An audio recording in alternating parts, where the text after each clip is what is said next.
Call this meeting to order. If I could have Councillors Hoyle and Elliott move, the council does now rise and reconvene from closed session at 6:44. With report, item 6.1, approval of closed session minutes, that the closed session meeting minutes from the March 11th, 2025 council meeting be approved as presented. Questions? All those in favor? It's carried. And just a reminder, please turn off your cell phones or other devices at this time. And if you're able to stand, please join us in the national anthem and our land acknowledgement.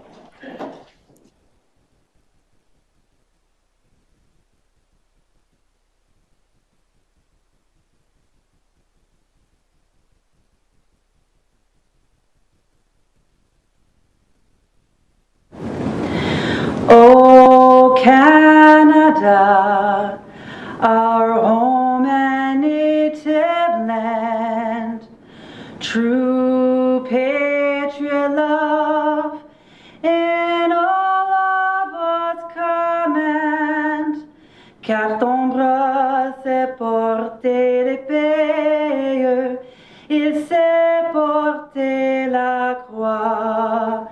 Ton histoire est une épopée des plus brillants exploits. God keep our land glorious and free. Oh, Canada, we stand on guard for thee. Oh, Canada, we stand on guard for thee. The Niagara region is situated on treaty land. This land is steeped in the rich history of the First Nations such as the Hattaway-Wendourok, the Haudenosaunee, and the Anishinaabe, including the Mississaugas of the Credit First Nation. There are many First Nations, Métis, and Inuit people from across Turtle Island that live and work in Niagara today. The City of Port Colborne stands with all Indigenous people, past and present, in promoting the wise stewardship of the lands on which we live. Councillors, we have disclosures of interest from Councillor Beauregard on item 13.3C and item 19.1 under the bylaws, and Councillor Bodner has disclosed a conflict on item 13.3C. Are there any other disclosures of interest? Okay, perfect. We have one proclamation this evening. Item 8.1 is Canadian Viral Hepatitis Elimination Day, May 9th, 2025. If I could have Councillors Danch and Bagu move that I, William C. Steele, Mayor of the City of Port Colborne, do hereby proclaim May 9th, 2025, Canadian Viral Hepatitis Elimination Day in Port Colborne. Questions? All in favor?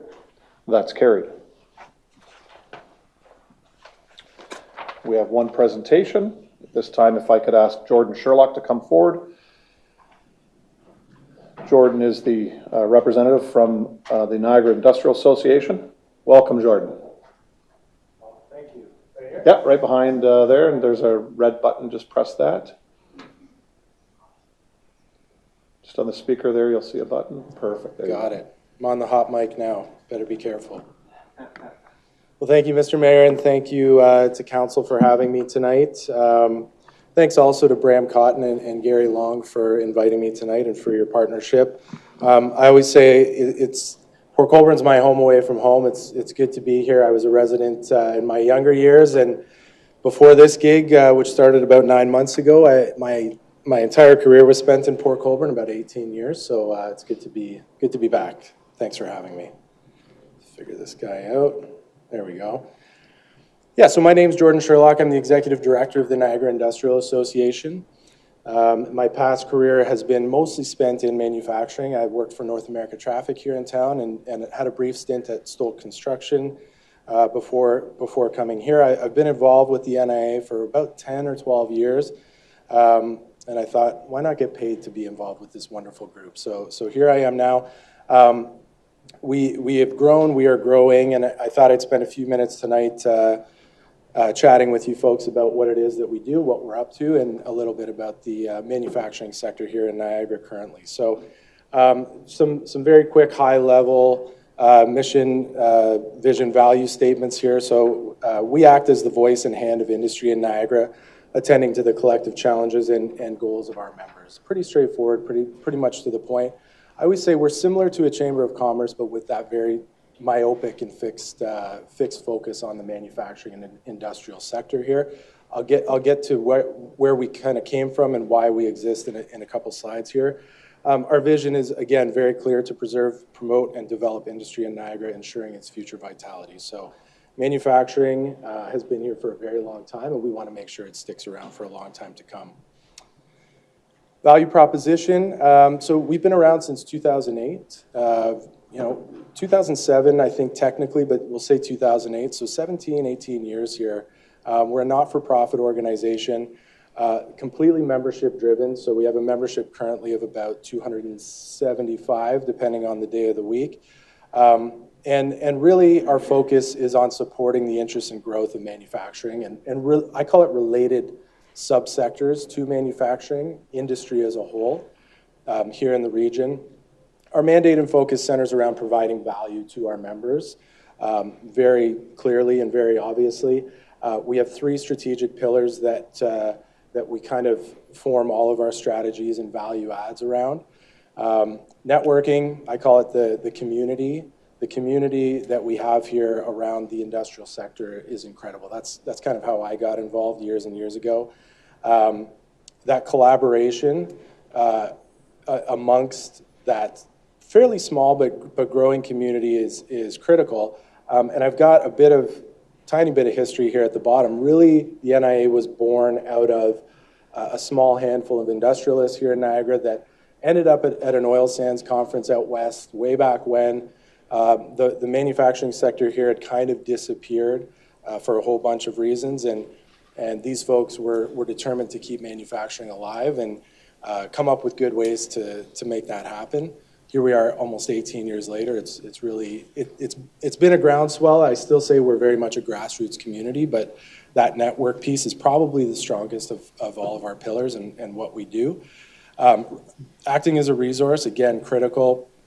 Many of our manufacturers, which I'll get into in a minute here, are small. These are small businesses, less than 50 employees typically. They don't necessarily have the resources and capacity to do everything that they would like to do themselves. So here we are to kind of lend a hand with that. And then, of course, advocate. Here I am tonight, advocating. And in this case, really, we're doing a couple things. One is just to get the word out there about the sector here in the region, that we are vital, that we are important, and that we are growing. But also, beat up our politicians once in a while about things that we think are important and critical to the continued growth of our sector at all levels of government. And we've had quite a bit of success with that over the years.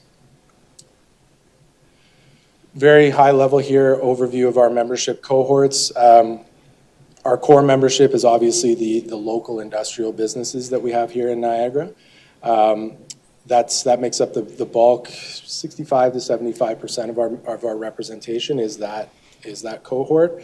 Non-local industrial members, which fortunately but unfortunately is actually growing quite a bit, where the phone is ringing from folks adjacent to the region who are interested in joining.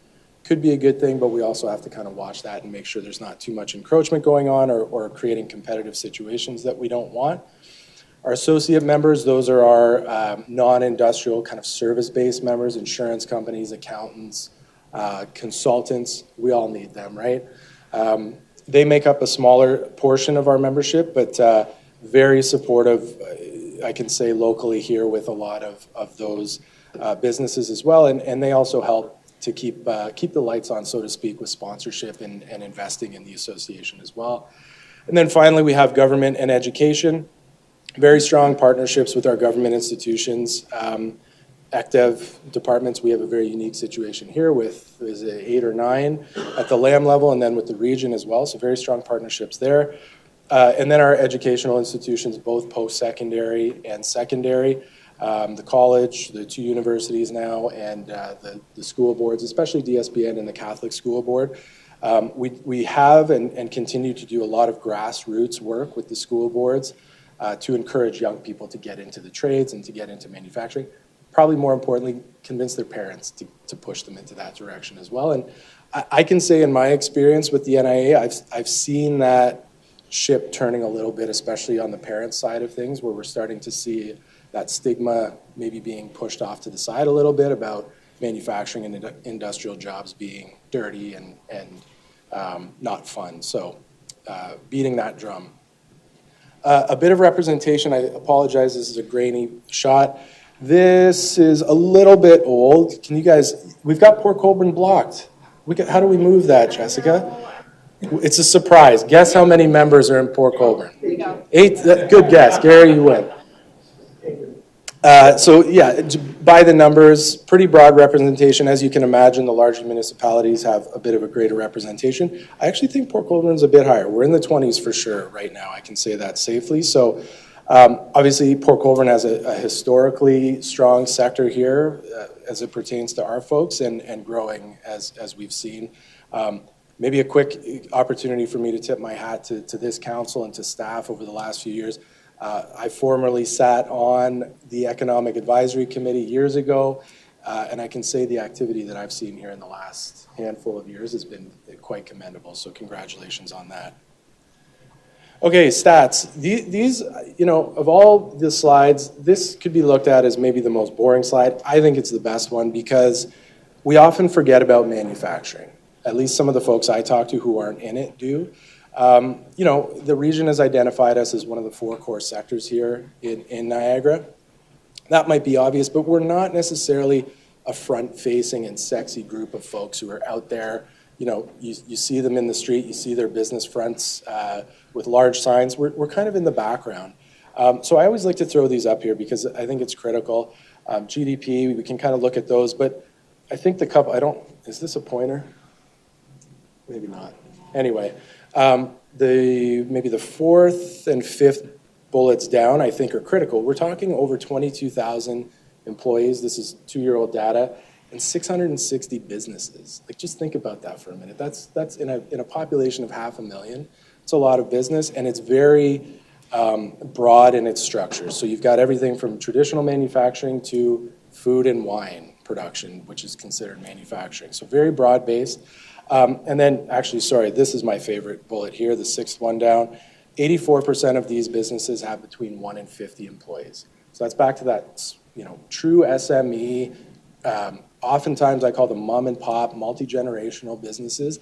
That's what makes up the majority of our manufacturing sector. So that's very important to keep in mind. These are, I say this word, I don't mean it derogatorily, but unsophisticated, not necessarily having the capacity or resources to do the things that larger companies can afford to do.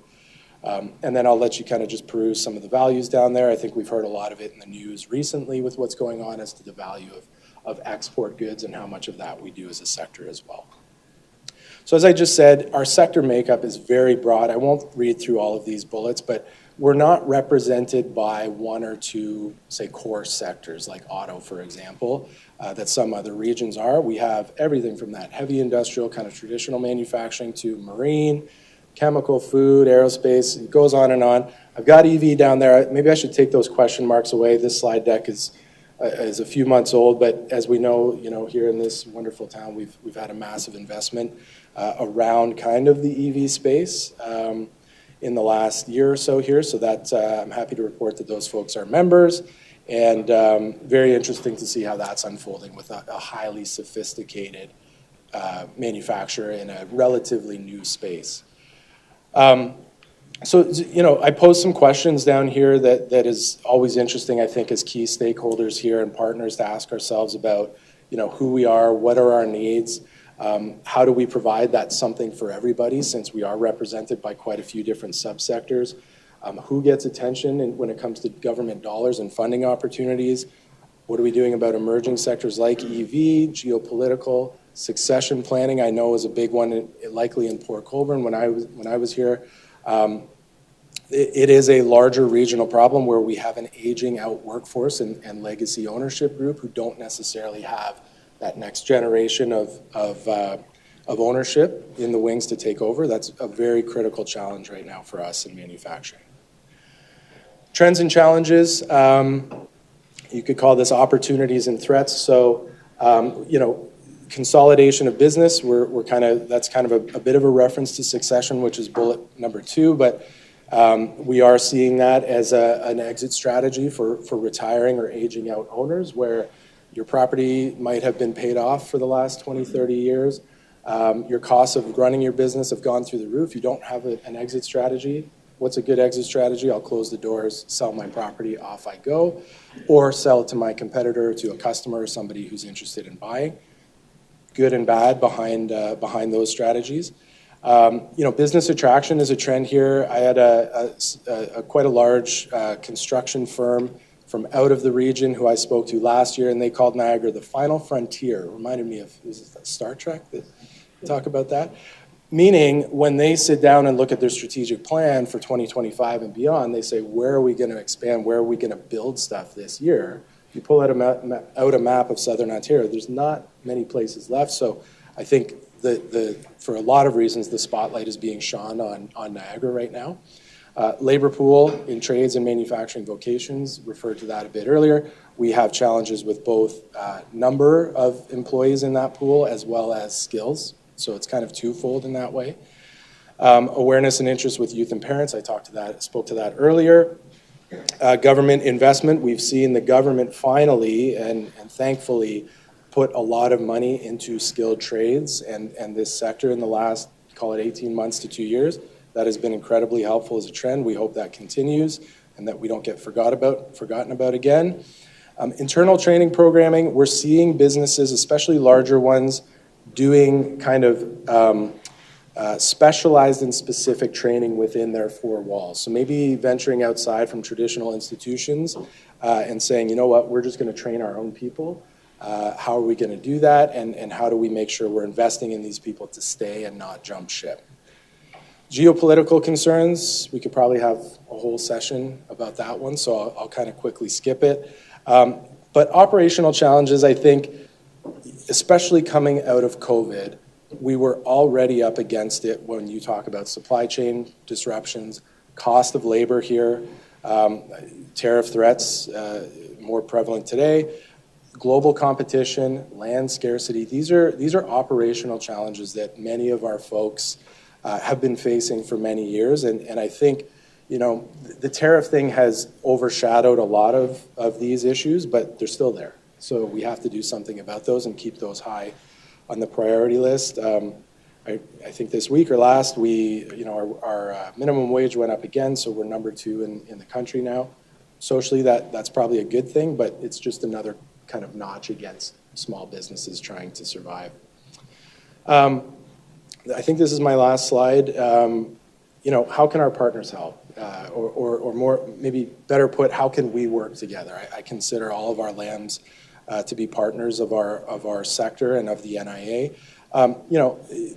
These might sound obvious, but I think they're important. And I think number 1 is knowing and understanding your local businesses, what they do, what their needs are. They're very specific and unique. Eliminating bottlenecks wherever possible. There's all kinds of them. Again, prior to the tariff situation, permitting, site plan applications, development charges, property taxes. These are all things that small businesses are challenged to get past when they're trying to grow. Again, back to that sophistication piece. What is a development charge? I might not know until I go to put a shovel in the ground.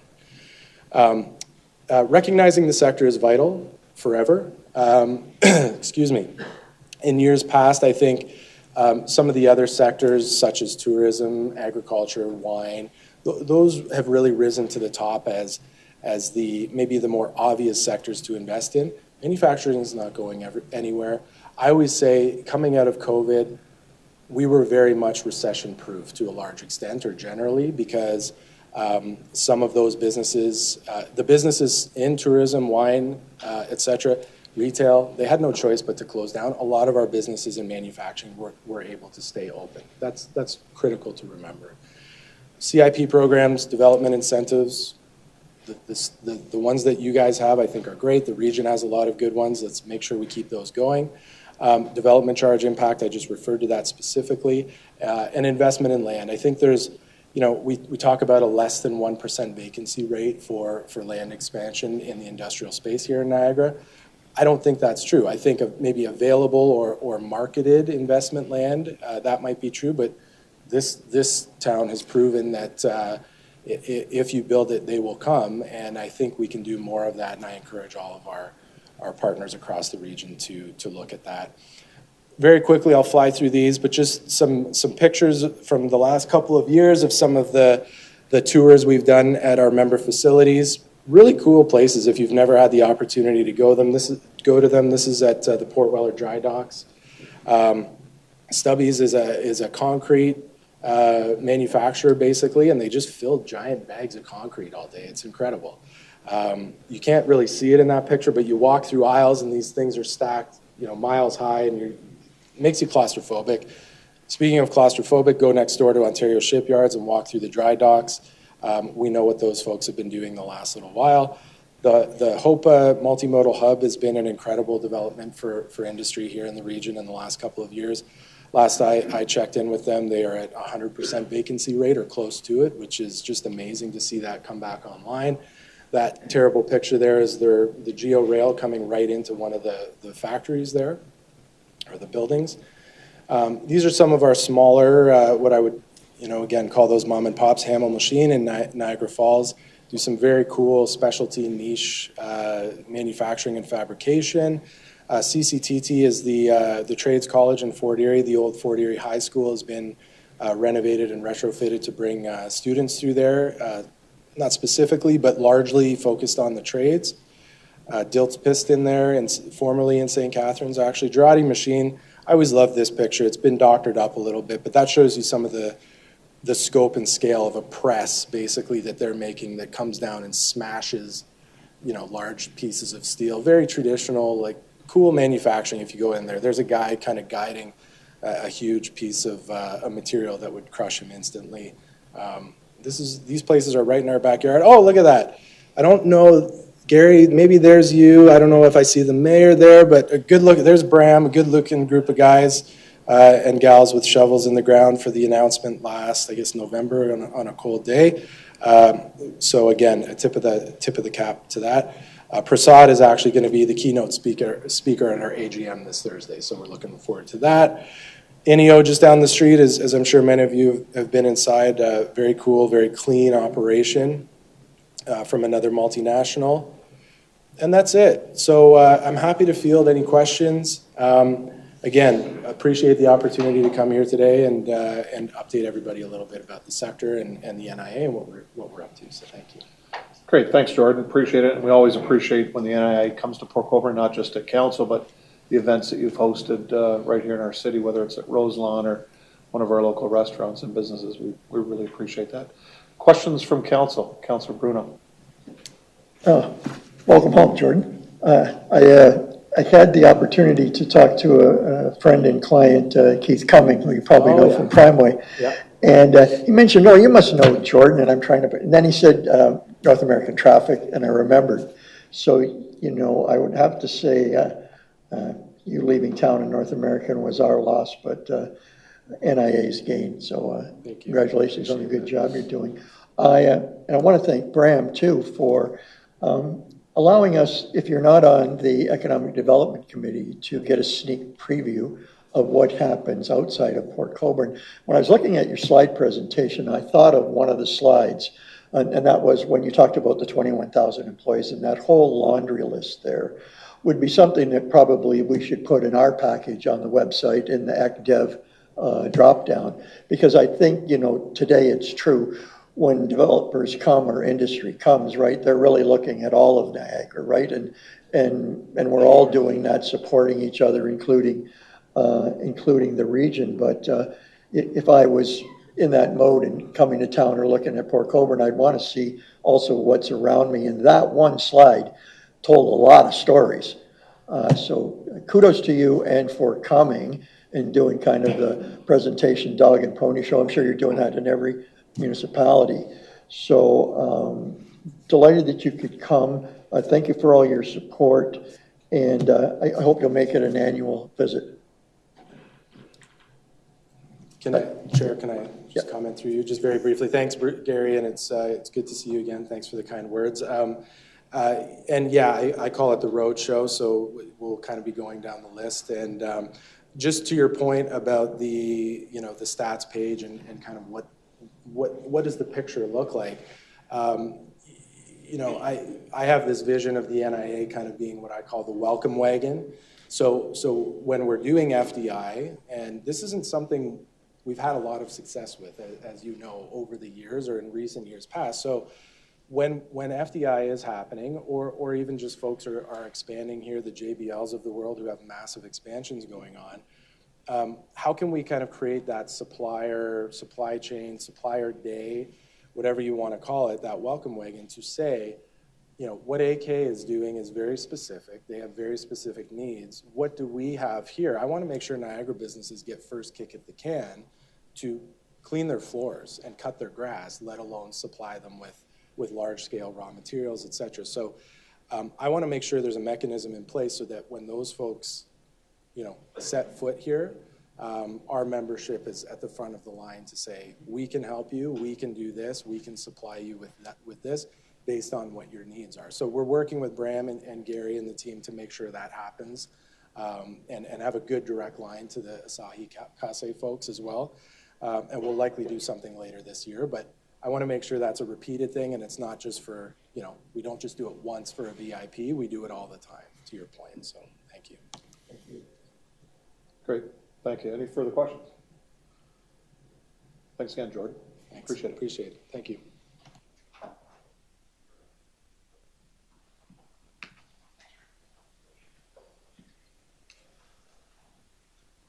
So council, we have two delegations this evening on item 17.1, the provincial healthcare advocacy letter and motion. I just want to remind our two delegates, you have 10 minutes, and we ask when you come forward, please state your name and address. First up is Angie Demery.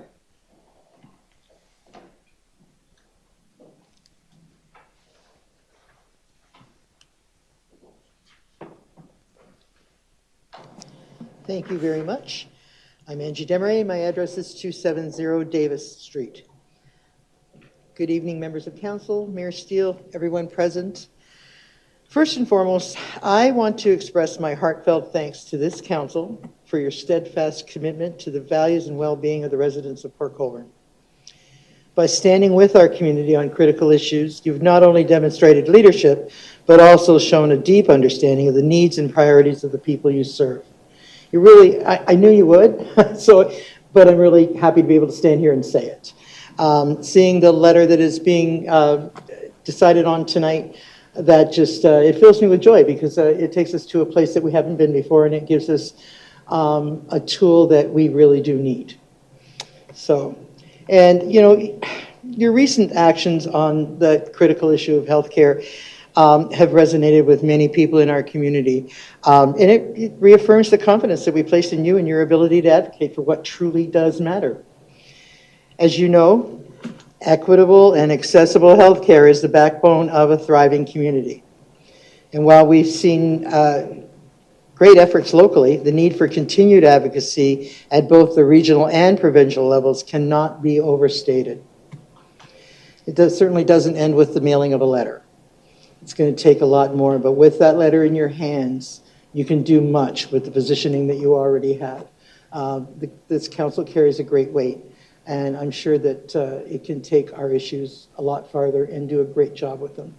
So we're hoping to see the next stand taken, it would be taken at the regional level, and see where that takes us from there.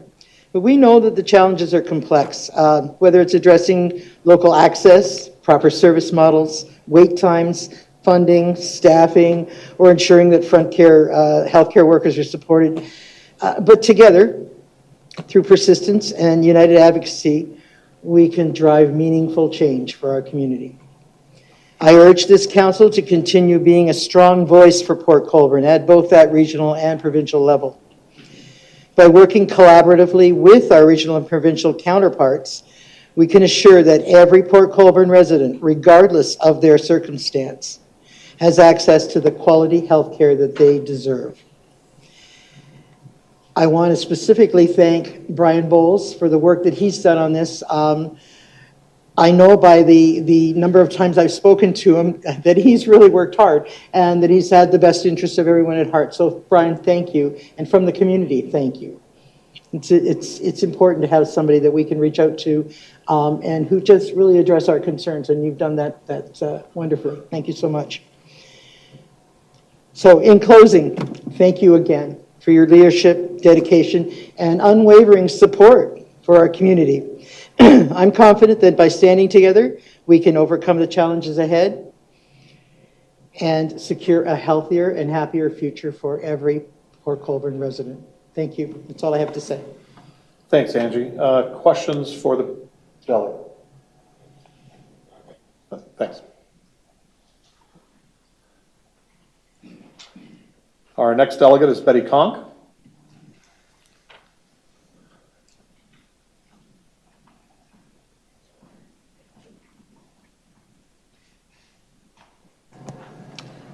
Betty Conk, 831 Highway 3 East here in Port Colborne. Good evening, Mr. Mayor, Council, staff, and those in the gallery. I'm here this evening on behalf of the Port Colborne Health Coalition. We'd like to commend staff for some of the wonderful wordsmithing regarding the advocacy letter to the ministry. This second iteration clarifies and reflects the community stance on our urgent care and hospital. It is a well thought out and crafted in such a manner as to leave the ministry in little doubt to what is needed here in Port Colborne. We would urge council to pass this new version of the advocacy letter, but with one minor amendment. We believe that the word laboratory needs to be added to the list of services mentioned in the letter, found under the now therefore be it resolved section, second paragraph. And I'm hoping perhaps one of the councillors can make a friendly amendment to this. We need to be clear with the ministry that all services currently at our hospital site need to stay, including the lab. That's it on that. I also have with me more petitions to go with the letter. This brings us over 4,000 signatures and petitions. So who do I deliver these to? The Deputy Clerk. That's it. That's all I have to say. Great, thank you. Any questions to the delegate? Okay, thank Thanks. you. Oh, sorry. Yes. Thank you, Betty, for your speech. Can we invoke her suggestion of When it comes up on the floor, because it's coming up after, yes. Okay. Yeah, good. Thank you. Thank you.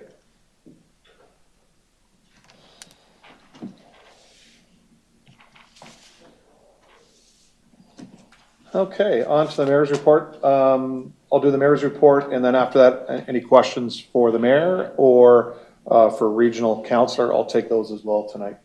As we know, the regional councillor is off at this time. Shopping locally and supporting Canadian business is more important than ever. Port Colborne stores and restaurants are still rebuilding after the pandemic, and now they face the challenges of unpredictable shifting tariffs. Council and I salute small businesses for their support of local sports, arts, and events. We ask everyone in the city to please support them. On behalf of council, I was pleased to present recognition last week to Karen Donnelly and her boutique Glam Girl for celebrating 20 years in business on West Street. 20 years in business as an independent owner-entrepreneur is a real achievement. Crystal Hunold, the founder of the store, was there to celebrate Glam Girl's milestone anniversary. Many neighboring downtown businesses pitched in to provide prizes for customers, a testament to Karen's advocacy for shopping locally and supporting each other. I look forward to the day 20 years from now when council recognizes Jason Young and his Butter Tart Shack, which opened Saturday on Main Street East. Jason and his crew had a full day of activities and music, and of course, butter tarts.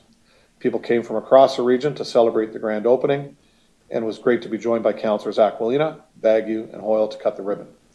Jason's Butter Tarts have won 2 provincial awards. He sells them at Niagara Region farmers markets, grocery stores, restaurants. He'll be on the road at specialty shows soon. Now the Butter Tart world will have a new destination in Port Colborne. We congratulate Jason and his crew. The Port Colborne Waynflete Chamber of Commerce honored several local businesses last week with recognition awards at a jam-packed event in the Humberston Event Center on Main Street. It was good to see so many there and so many be recognized for their success and achievement, and we congratulate all the award recipients. Stolt Construction, founded in 1955 by Leonard Sr., The business was led by Leonard's son Herman in 1962, and since 1989, Herman's son Len led the company to tremendous expansion.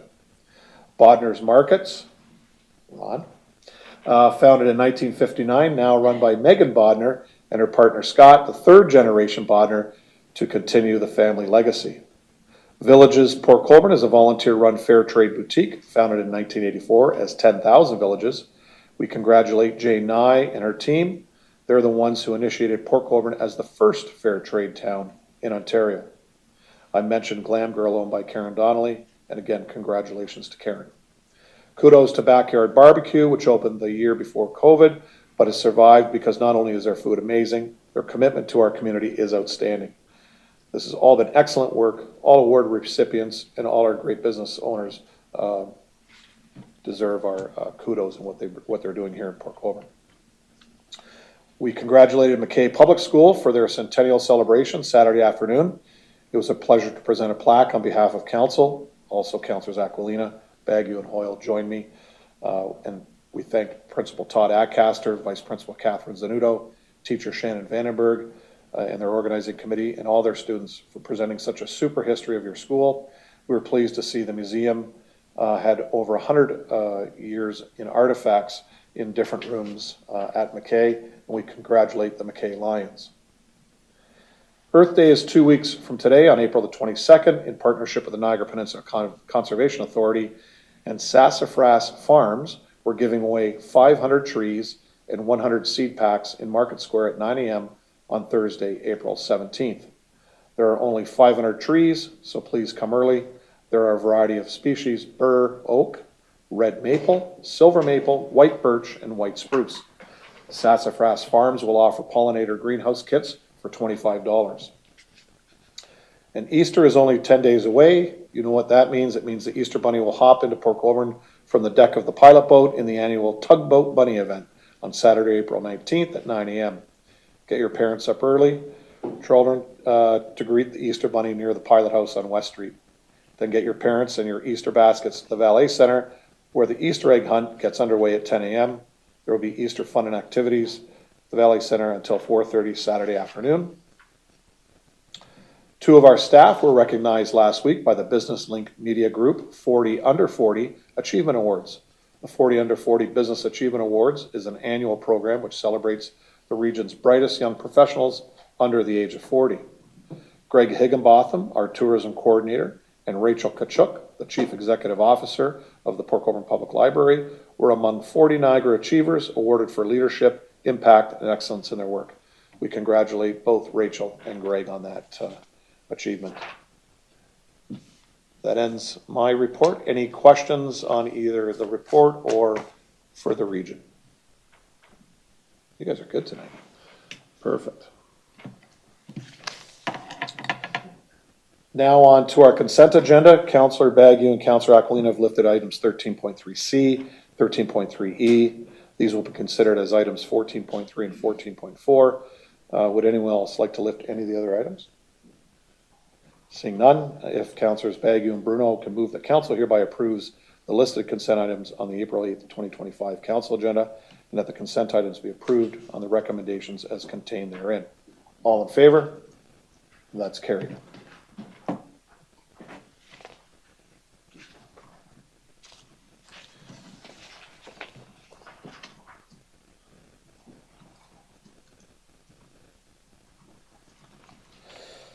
Okay, item 14, items requiring separate discussion. 14.1 is the community engagement on licensed childcare in Port Colborne, update 2025-78. We do have a presentation on this, so I will turn the floor over to Jasmine O'Brien.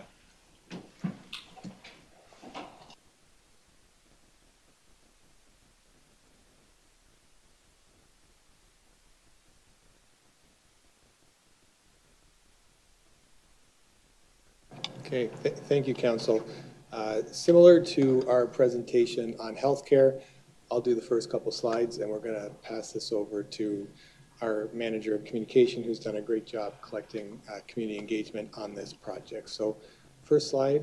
Oh, I have a clicker. Okay, you have a clicker.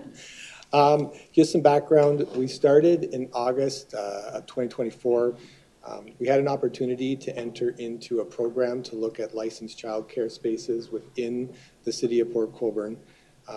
We did quite a bit of work on that, and we came back in January of 2025 with a plan to seek public engagement, specifically because we had multiple sites we were looking at the time, but the site on Main Street where the, I guess historically the visitor center has been most recently, was looked at as one of the most economical sites to move forward with.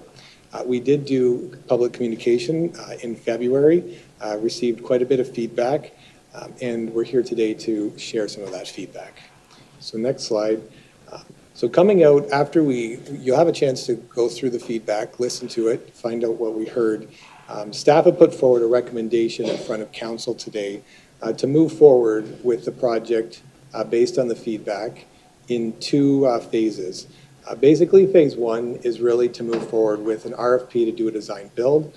We'd have an upset limit on the project of about $250,000. It gets us working forward with the project. And then stage two will be going into construction. The reason we put it forward to you right now is we know and we've heard not only from the survey, but we also met individually with the industrial group. Our industrial group is looking at having significant hiring regardless of the economic situation with tariffs right now. And the number one issue that they brought forward is daycare and making sure that their workers, the workers of the city, have a place to send their children, specifically during the ages of 0 right up till when they start school. Because once you start school, we do have a number of options, but this is a real missing link right now within the city. I know we've talked a lot at council about how quickly we can do this and moving forward. Ultimately, by starting the process now, as you know, RFPs take a period of time. We'll be able to move forward through that process, and we'd be looking at sometime of May, June, our goal would be, of next year. Our continued partnership work with the YMCA in the Niagara region have been very strong on this project, and having said that, we can talk more about the recommendation once we get through the, I guess, the information that we heard back from the public and the support that we heard. So I'll pass it over to our Manager of Communication, who will walk us through that. Great.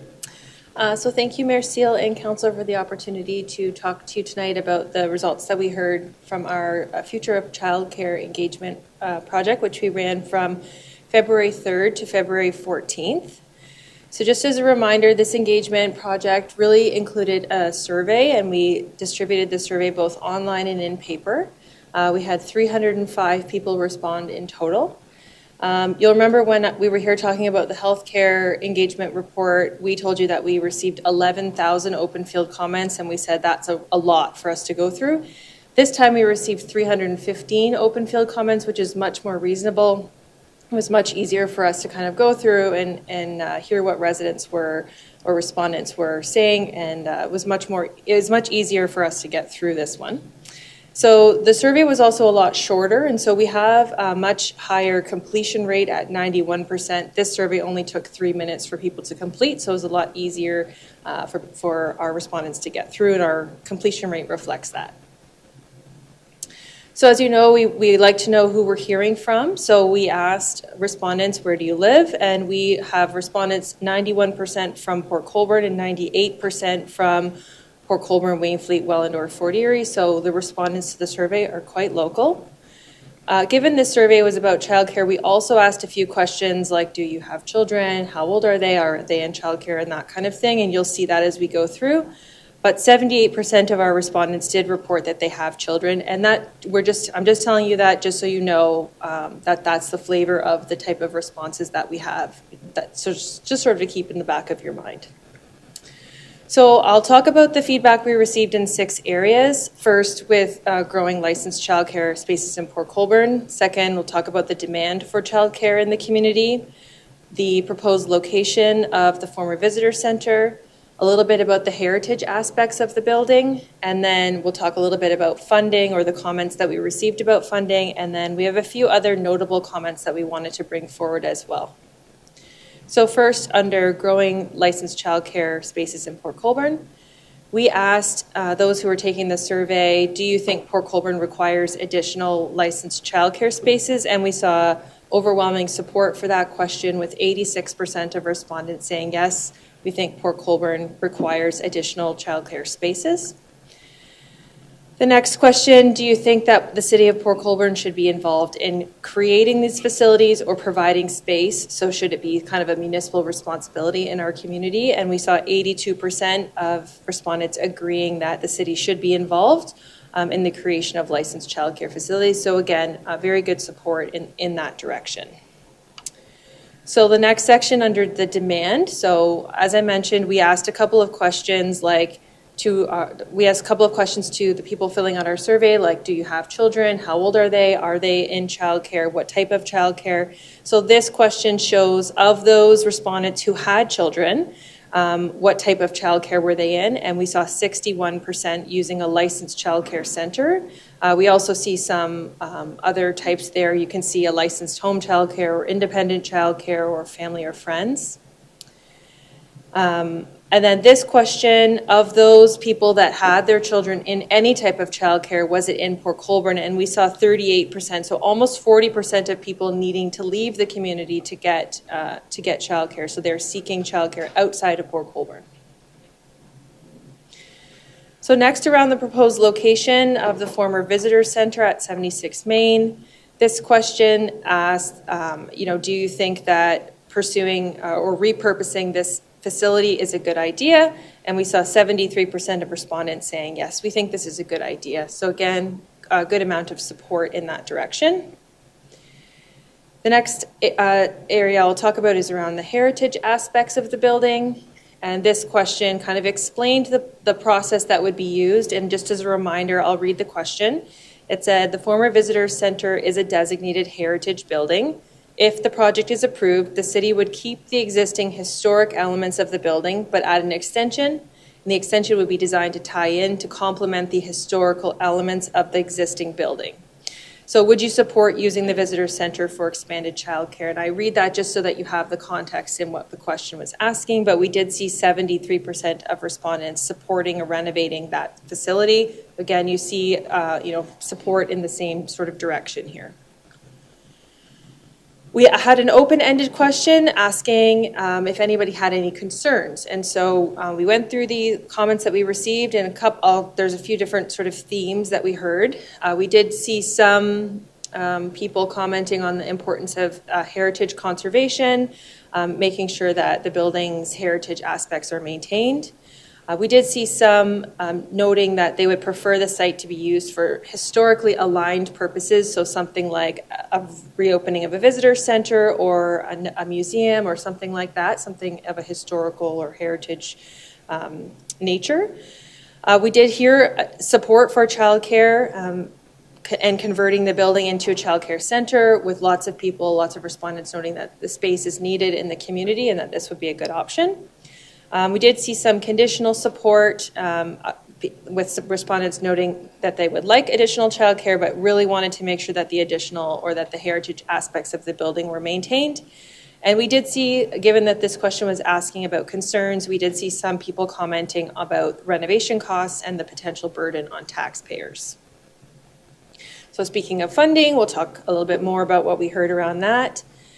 This question said a capital funding model for the facility is in development. So would you support any of the following funding sources? And we see 86% of respondents looking to upper levels of government to support funding for the project.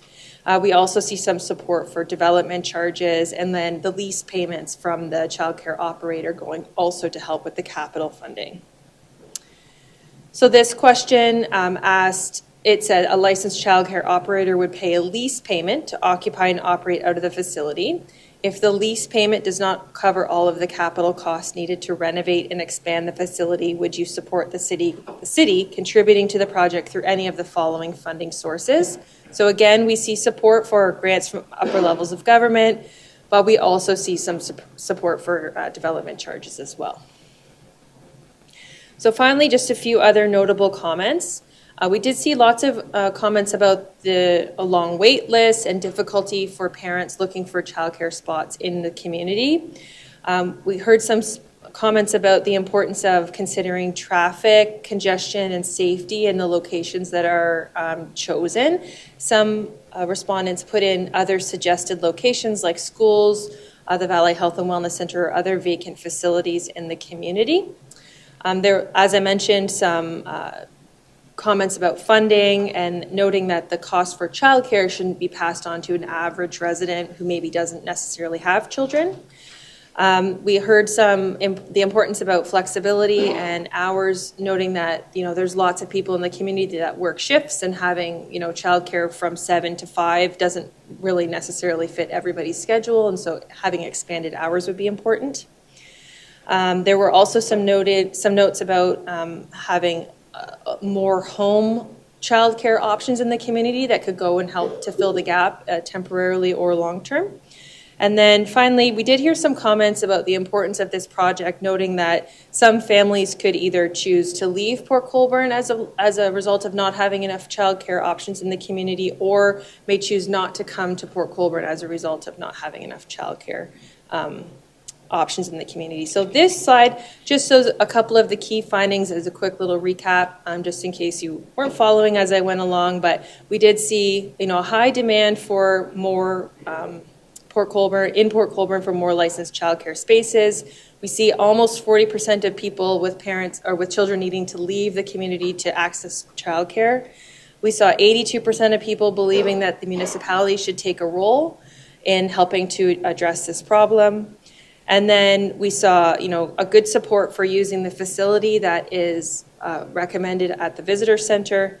And we saw some concerns about funding and an interest in using provincial or federal grants or upper levels of government grants for this project.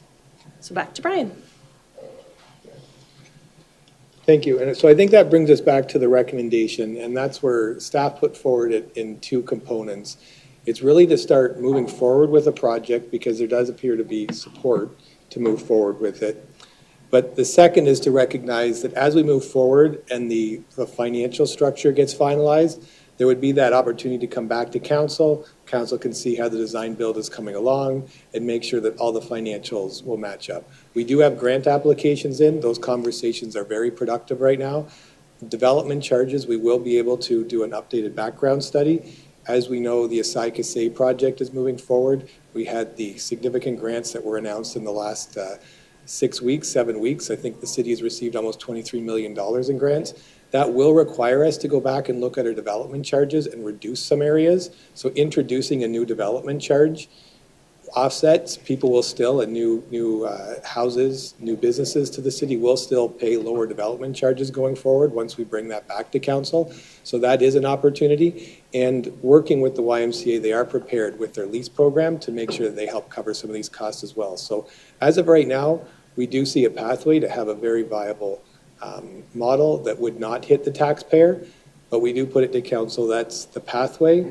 We'll have to update you as we continue to work through, and we'll continue with our conversations. But it is an opportunity that if council wants to start moving on the project now, we could use the Opportunity Reserve Fund. Council and the community might remember that reserve fund was set up with some of the funds that were done with the NRBN project. It was put for very unique things that were going to help grow investments that the city can make and help grow the community. This is one of those opportunities to help ultimately grow the community. Our business groups have said, and our industrial groups have said, without a doubt, that bringing in new employees to work, childcare is one of their most important elements that they need to make work. Ultimately, the recommendation is that as we build the business case forward and we finalize, we would repurpose or we would replenish the Opportunity Reserve Fund going forward. If council has any questions, we're happy to answer. Thanks, Brian and Jasmine. Questions, councillors? Councillor Bruno, then Councillor Aquilina. Thank you, Worship Brian. Thank you very much, and Jasmine, for all your hard work in doing this. I think the public consultation is important. It was an eye-opener, and glad there was that significant support. I did want to ask you, Brian, I know you're aware of this. There was some of us that had, and the survey indicates some of us, because the Y was going to be involved as an operator, would have liked to seen it at the Valley Health and Wellness Center because of their connection and their staff being there. I'm just wondering for the general public if you could explain if that's still a possibility and why the old visitor center, Humberston Hall, was used now as perhaps what might be phase one. Okay. Thanks, Councillor. And so to all of council, through the mayor to the councilor and all the council, I think there's two parts to that. One is, if you look at the development charges and the long-term capital planning that we've been doing, the next phase or build out as the community grows to the health and wellness center does call for an addition. And when you build that addition, you want to build the childcare into it. So doing that all at a scale can't necessarily happen as fast as going to this site right now. So that's one. The second is that site is more cost effective in the immediate term to be able to do as an isolated site. So I guess I would emphasize that part of it's the future planning and part of it's the cost effectiveness of going to that site. And I apologize, did I miss any other part of the question? Okay. Councillor? And just a second and last one. I was concerned, glad to see it in your report.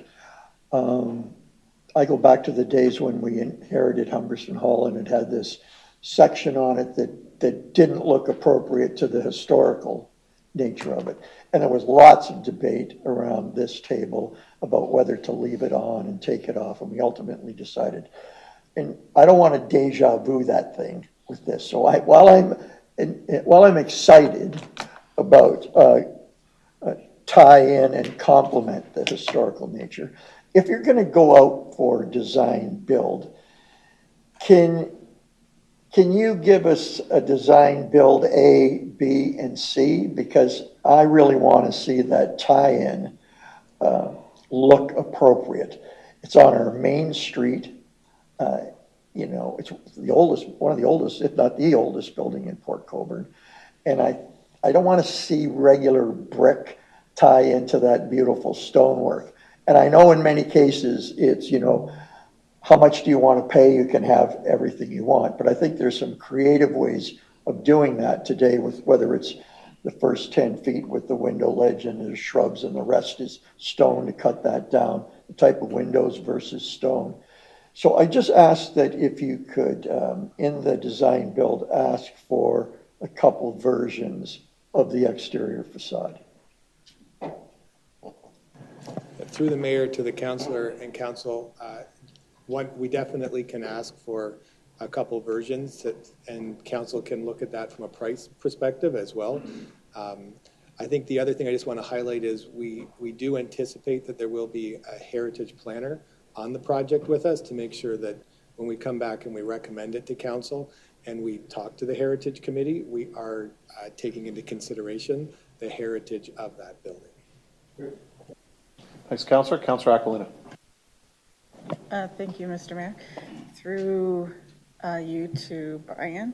For Humberstone, how many students or children do you think we could fit in there? Through the mayor to the councillor and council, it'd be 49 students that we can do. It'll almost be about a 4,000 square foot facility we're envisioning as we go out to the design build and working with the Y. There are a number of other very similar layouts that we'll bring forward because there's been a lot of research into how best to work with children, and our site will play out very well for them, as well as the green space we have, so that way there is some outdoor space as well. And then the second question I have is in terms of home daycares that you mentioned, do you know how many the city has already, or is there like a licensing process that they go through with the city? So through the mayor to the councillor, I don't have the number with me right now, but we can get it for you because we do have some of that information. I think it was in an earlier report back in August, so we can get some of that information for you. And so do they get a license through the city or through the region? Through the mayor, I don't believe I do the licensing, Okay. but the clerk is confirming that. Okay. Thank you very much, Charlotte. I didn't know, it wasn't a trick question, right? Okay. No. I'm just trying to envision how you could reach out to residents, to see if there's any interest in any new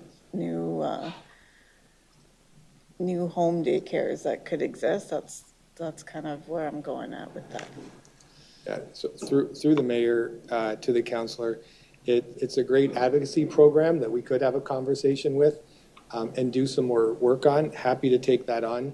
The reality is, I think at the beginning of the school term, there was some nervousness. There was almost 500 students, children, on some sort of waiting list within Port Colborne. So the need for daycare is very high in our city right now. Thank you. Thank you, Mr. Mayor. Thank you, Councillor. Councillor, we've got a little bit of an answer with regards to home daycare.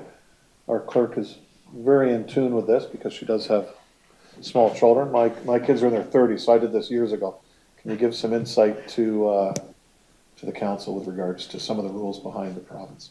Through you, Mr. Mayor, I do only know a little bit, just from my own experience of having small children, but yeah, there are unlicensed and licensed home daycares, and you don't have to be licensed, but there are certain regulations that you have to follow, even if you're unlicensed, like such as like having 5. I think, don't quote me, I don't know, this isn't for sure, but I think it's something along the lines of having like 5 kids and under, those sort of and so many under 2 years of age, all within those, all within that same daycare facility. But I don't know for sure, but those are sort of the general guidelines that I was made aware of just through researching this. So. And all the licensing is done through the province for daycares? No, through the province. Yeah. Councillor Danch. Councillor Aquilini, she asked my question about quantity, so thank you. Great. Thank you. Further questions, councillors? Okay, Brian, Jazz, thank you. So this time, if I could have Councillors Beauregard and Aquilina move that the Corporate Services Department Report 2025-78 be received, that Council direct staff to move forward with a request for proposal for a child care facility at 76 Main Street using a 2-stage design build project model, stage 1 to include the design of the facility, and stage 2 to include the construction of the facility subject to funding, that the Council approve $250,000 from the Opportunity Reserve Fund for stage 1 of the project, that Council direct staff to come back with a recommended funding model for stage 2 that also reimburses the Opportunity Reserve Fund for stage 1 costs upon updating the development charge background study. Questions on that? Councillor Bruno. Through you to the CAO. Brian, you referred to development charges and other grants that you're applying for. On the DC charges, you talked about because of some of the other money you received, we have to revisit that. Do we have to re-specify? So in other words, does that have to go out for a whole public consultation to change the DC, or that's already built in the DCs that we've already approved? Yeah, through the mayor to the council and council. So what will happen is as we finalize some of the grants at the federal and provincial level for the industrial lands that we're working through, we'll have to review to see which ones we can apply against certain projects that would have been in the DC projects already. As those we can just remove without additional public consultation. But we will have to do public consultation on the background study to add the daycare charge in. And we have a rationale to add the daycare charges in, specifically because they are heavily dependent on the growth. For example, the industrial that's coming, the residential that's coming, both of those areas are very concerned about childcare given the wait list that we've experienced. And we've experienced, as we heard from our clerk today, some of the complexities with just finding, at this table, finding childcare within the city. Councillor? Yeah, just, from reading the survey, from talking to people who filled out the survey who don't have kids and worry about, property tax concerns on that. So to be clear, we would front the first money out of our former NRB and gain reserve. But any ultimate costs, is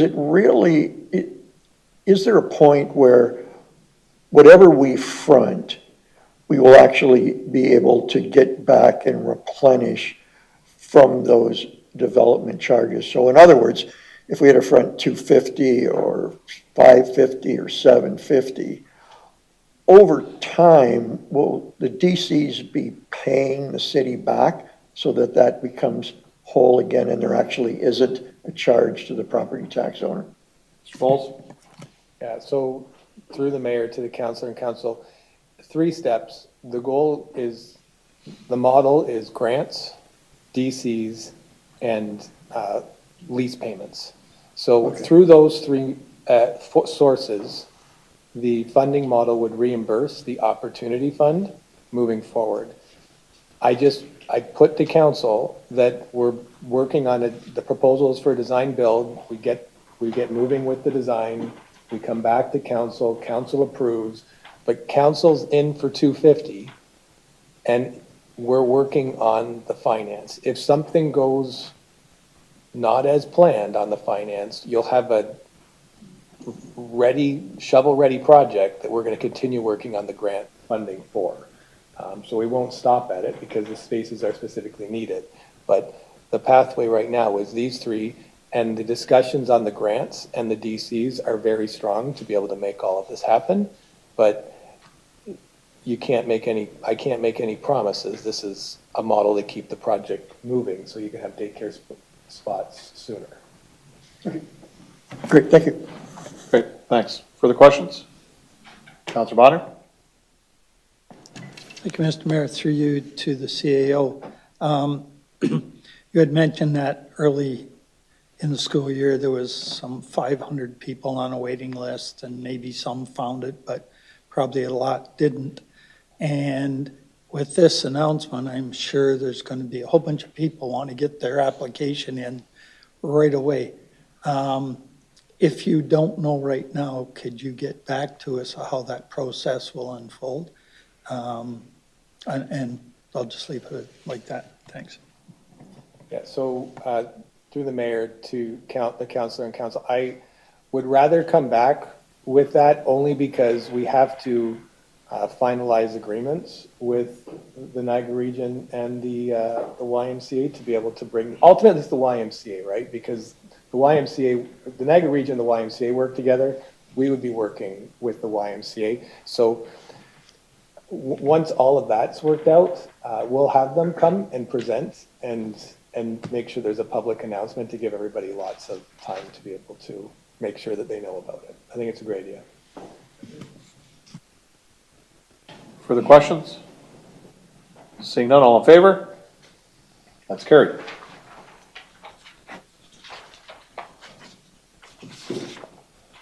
Next is 14.2, the 2025 annual drain maintenance billing, 2025-21. If I could have Councilors Bodner and Aquilina move that the Public Works Department report 2025-21 be received. That the drainage superintendent be directed to bill the outstanding drainage maintenance work by adding the calculated changes to the final tax bill of assessed property owners. That the bylaw attached as Appendix A be brought forward for approval in order to amend the assessment schedules and levy the actual costs incurred for the maintenance of the following drains: Point Avenue Drain, Peterman Drain, Wignall Drain, Oil Mill Creek Drain, the Bierce West Branch, West Drain, Marsh Drain, Zavitz Drain, Skeleton Drain, Beaver Dam Drain, Mitchner 2 Drain, Henry Drain, William Michael Drain, Burst Drain, Wagner Branch Drain, East Branch, Lions Creek Drain. Questions from council? Councilor Bodner. Councilor Aquilina has a question. Sure. Councilor Aquilina. Sorry, I wasn't sure if Elena was doing a presentation or not, but my question was to Elena, if you could explain to the public the difference between this maintenance bill and what we typically see with the engineer's report and the whole slew of things that come together, just so that the public is aware of the difference. Certainly, through you, Mr. Mayor, to Councilor Aquilina. So the difference is we do have maintenance drains and we have construction drains. Essentially, they are the same drain, but as you mentioned, there are a little different process. So maintenance is when we have a council report, an engineer's report that has been adopted, and we can use that report for many, many years afterwards, assuming there aren't great changes within the report. Great changes would be, the development of subdivisions, a realignment of a drain, widening of a drain, changing of the watershed limits. So as long as those things don't happen, we can continue to do maintenance. So maintenance would consist of reconstruction of the outlet after every storm, raising and opening the gates, fallen trees, removal of silt that is built up in the drain. So that's just our standard that we do on a rotating basis of roughly 5 to 10 years. A couple of our drains do need more maintenance than that, but that's our standard. So construction drains would be, like you were questioning, with the engineer's reports. So when we've determined that one of those particular changes have happened, a subdivision, the drain being realigned, change of the watershed limit, then staff would recognize that we need a new engineer's report. So council would appoint a new engineer or an engineer to do a new report. That report would be presented to both council and the members of the sorry, I shouldn't say members, it makes it sound bad, like they want to be there. The assessed landowners within the watershed. Questions are brought forward, both from the assessed landowners, from council. The report is then adopted, and then we reconstruct the drain. So with that, the construction drains are typically much more expensive because we are paying an engineer to put together a report for us. So. Thank you. I just wanted to distinguish the difference between those. Thank you. Thank you, Councillor. Councillor Bodnar. Thank you. I just didn't want to rehash stuff that Councillor William was going to say. So this may be, well, maybe to Alana, but I think to who's ever going to put this on the tax bill and how it's going to be worded. Because often new people that find out they're on a drain and they get a bill for a drain say, well, I've already paid my taxes, paid it through my taxes. While that isn't a true statement because drains are billed separately, but now we're putting this on the final tax bill. So I think it'll be important to break it out as it is a charge for drain maintenance, not just regular taxes, just so that it's crystal clear to people what it's for. So I'd leave that to someone a lot smarter than me, how they're going to word that, but I want to see it worded like that. Alana, maybe? So through you, Mr. Mayor, to Councillor Bodnar, on the tax statements, it'll have a special charges section. And if there is a drain charge, it will show up under that special charges section. With that, it'll say the name of the drain, and I believe the bylaw number. I might be a little bit wrong with that, but it'll certainly say the drain name. And if there are ever any questions, my phone number is on the website, and you can call me at any time. Councillor. So just to throw, if somebody was looking at this report, and you'll see one of the charges in there are to look after beavers in the drain. People are saying, oh, we haven't got beavers down here. Well, let me tell you, I was out looking at the drain on Weaver Road the other day just to see the height of it. Here comes a beaver down the drain.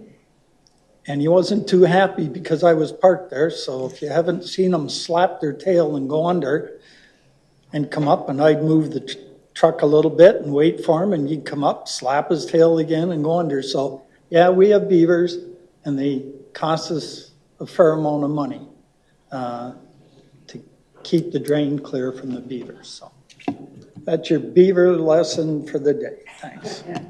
Thank you, Councillor. Further questions? All set? Thanks, Alana. Thank you. So no further questions. All those in favor? That's carried. Next item is 14.3, the noise variance request, 490 Empire Road. Sun Retreat, Shirks and Shores, 2025-69. If I could have Councilors Bagu and Danch move the Community Safety and Enforcement Department Report 2025-69 be received, and Council approve a permit to exempt Sun Retreat, Shirks and Shores from Section 4.3 of Bylaw 4588/119/04 with the following terms and conditions. That a noise variance with modifications be approved for the period starting from May 1, 2025 to October 25, 2025 from noon to 11 p.m., Fridays and Saturdays, and ending at 10 p.m. on Thursdays and Sundays for a variety of amplified noise, including noise from a DJ with equipment and live bands being able to amplify music. That the permit is applicable only to the production, reproduction, and amplification of sound in connection with these events listed in the application with the modifications by the City of Port Colborne. And two notes here. We do have two conflicts, Councillors Bodner and Councillor Beauregard on this item. And we also have Rob McDonald from Sun Retreat, Shirks and Shores. If any councillor has any questions for clarification or if staff need to ask any questions, Rob is here. Questions on this one, Council? Councillor Aquilina. I do have a couple questions. I don't know if is Sherry here as well? Oh, okay. In the report, you talk about this being permanent, and I just want to clarify if that means permanent, like if we approve this, this is the set schedule from here until eternity, or what does permanent mean? Sanson. Through you, Mr. Mayor, to Councillor Aquilina, permanent in nature means just for the year. What we do is permanent in nature is for a prolonged period of time, basically the season, and because it's a business, we classify that as permanent. Temporary in nature would be something like a one-off, somebody having a wedding, or an event for a short period of time. The other question I had was in regards to the notices that were given, and this might be for Rob. Like, how is that distributed? Mr. McDonald. Through you, Mr. Mayor, to the councillor, we delivered the notices by hand in the Shirkston Hamlet, as well as we posted on the community mailboxes, because not everybody takes the opportunity. Sometimes weather plays a factor. So we put notices in sealed plastic and attached them to the post office's boxes. We also put them in the Shirkston Community Center, as well as Bodner's grocery store, just to advise the community. Councillor? Okay, so it's not given like house to house? It's yes, sorry, in general. addition to being delivered throughout the hamlet. Okay, so when you say hamlet, like? The area immediately around. So Wildwood, Empire, Wildwood, Pleasant. Yeah. And the streets just north of the park. Like Beach? Some on Beach, yes, because our own staff got it too. Okay, just because many residents on those streets have indicated that they never received a notice. So. Ms. Hanson? Through you, Mr. Mayor, to Council Aquilina, when we're doing a distribution, because if you do it in a parameter, the parameter would still be inside the Shirkston Resort. So when dealing with Shirkston and Rob, I requested that it be delivered to the properties immediately adjacent to Shirkston's property, as well as the residents in Maple View in that area. And then they did the bonus of adding it to the mailboxes so that people farther out would receive the notification as well. Councillor? Okay, I have a couple more, sorry. Yeah. So in the options, you have, under option 2, you have reducing the times, limiting the noise to 11 p.m. or earlier. Then you have reducing the number of days that the events can occur. How would that be done? Like, would we work with Shirkston resort to send retreats to do that, or it would be an expectation of council to make that determination? Through you, Mr. Mayor, to Councilor Aquilina.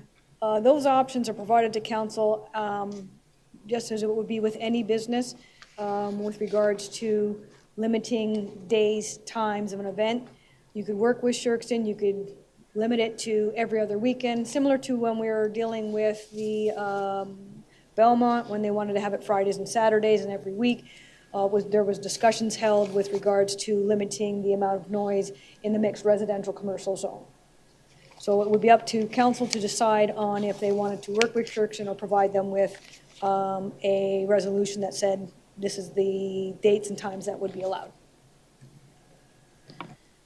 Okay, so I looked at last year's noise variance, and I think there was like 700 events that you had, or it was a very long list of events. And then this year's I see is about 100 or so. Through you, Mr. Mayor, to Councilor Aquilino. When the events came in, again, working with Shirkston, I advised Shirkston that every amplification of noise, I wanted to know everything. Every bingo call, every amplification of microphone, every little thing that they did in the resort that amplified music, noise of any type. That's where you got the complete list of the 700 events going from morning till night on all the events that they were having or all the amplification they had.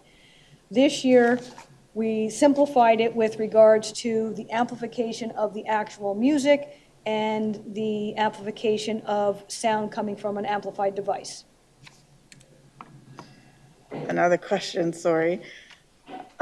The alcove is the in your chart seems to be the one where you're looking to extend the time till midnight. My understanding is that that location has garage doors that expands the amount of people that can hear the bands. So how is that going to work for? Through you, Mr. Mayor, to Councillor. Yes, the alcove is the bar that we have on site. We raise the doors because it can get awfully hot with the 240 odd people there. So we monitor our noise last year. Working with the bylaw, we purchased noise meters that we take outside our resort to Wildwood, to the neighboring streets, to measure our sound, just so we can be in compliance with the request from council through bylaws assistance. So the doors are open sometimes, not all the time. They're closed every evening, late into the evening, because out of respect, because noise does travel.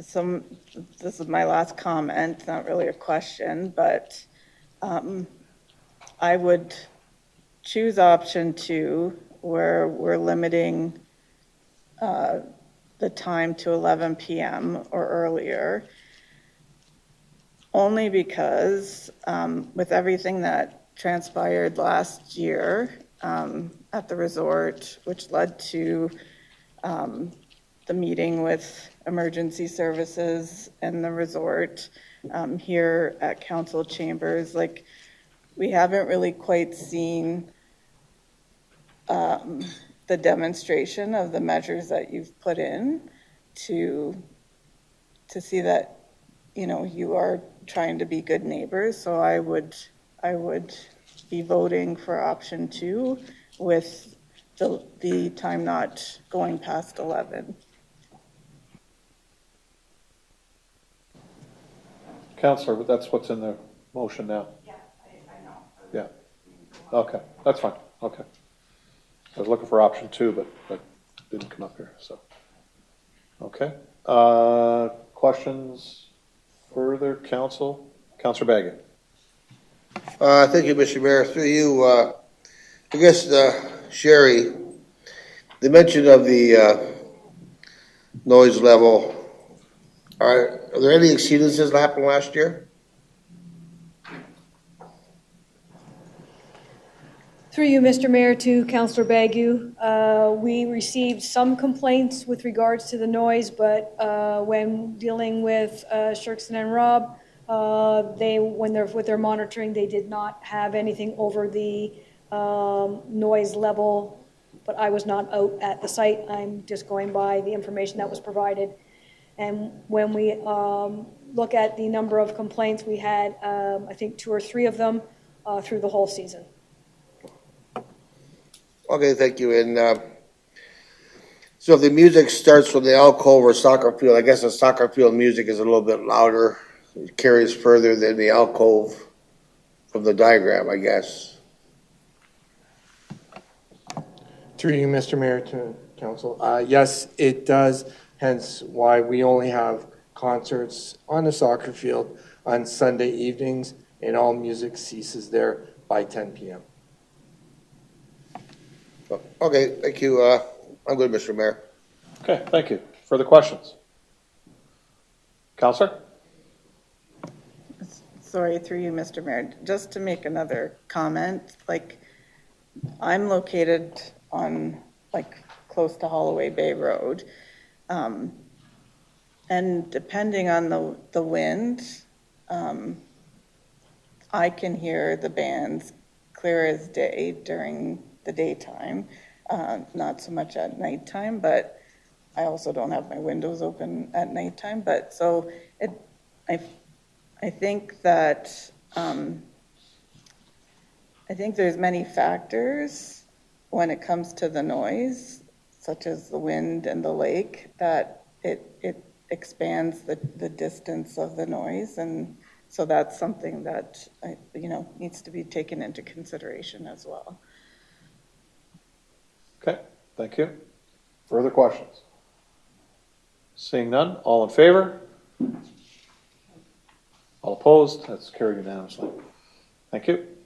Thanks, Rob. Thanks, Sherry.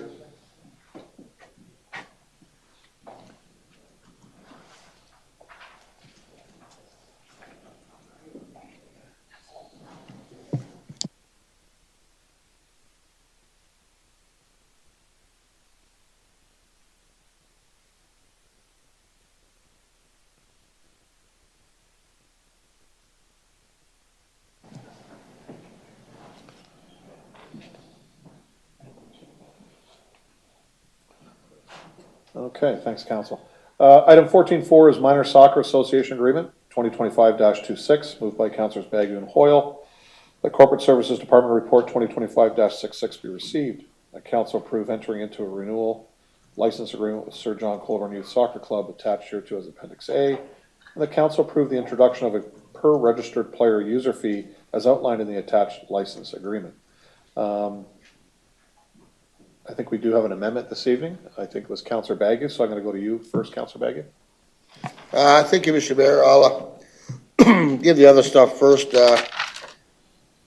First, I'd like to thank our manager of Rec and Tourism. I got a nice email from the soccer club explaining how easy it is to work with you, and last year was the best year they've ever had with the city relationship, and I don't want to blow your head up too much, so I'll send the email to the CAO, and I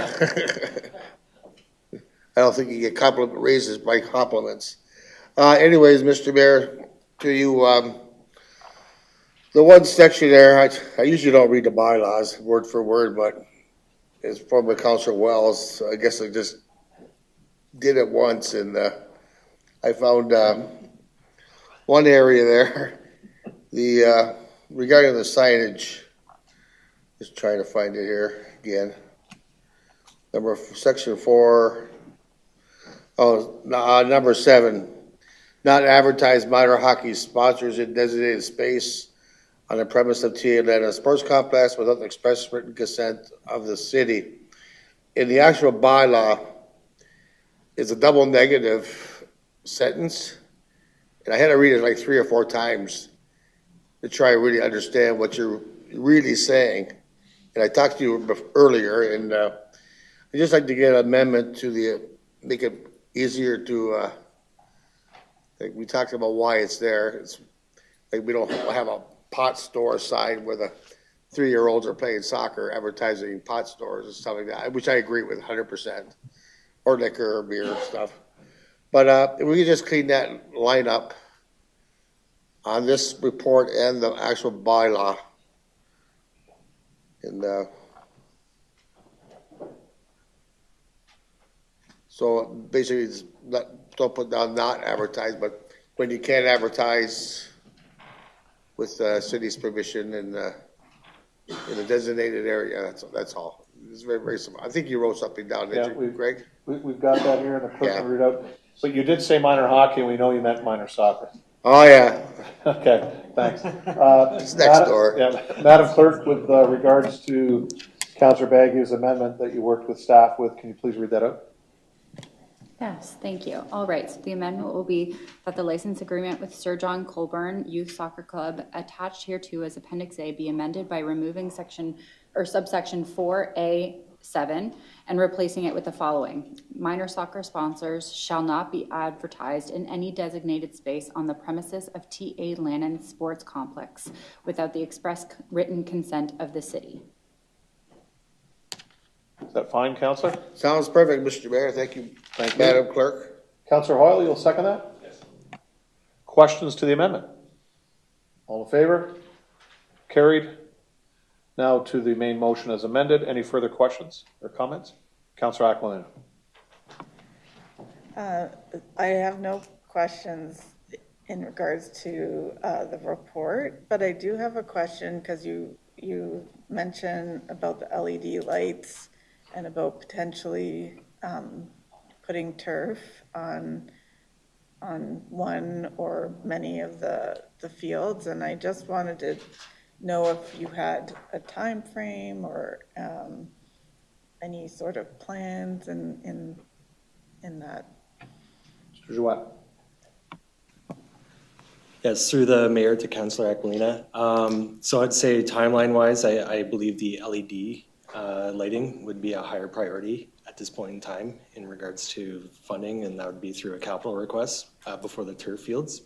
But we do see the turf fields in the future as an opportunity to extend the seasons in regards to soccer and other sports as well. As global warming is happening as well, we see the opportunity to extend these seasons further and further as well. Councillor? Thank you. Yeah, my daughter plays the U16 for Port Colborne, and often we have to move to Welland, to Youngs to play on the turf, like come November, and then in April we started at Port High, and we'll stay there until the fields get a little bit more solid. So it would be beneficial to be able to do everything right in-house, but I understand the expense that comes with that as well. So great, thank you. Go ahead, Brian. Through the mayor to the councillor, our manager of recreation and public works are doing a project right now with the Parks and Rec Master Plan. And I think as they go through that process and talk to council, and they'll be talking to all the user groups, that will help indicate some of the timeframes that we can all decide as goalposts, I guess being soccer, to work on for this project. Great, thank you. Further questions as amended? All in favor? That's carried.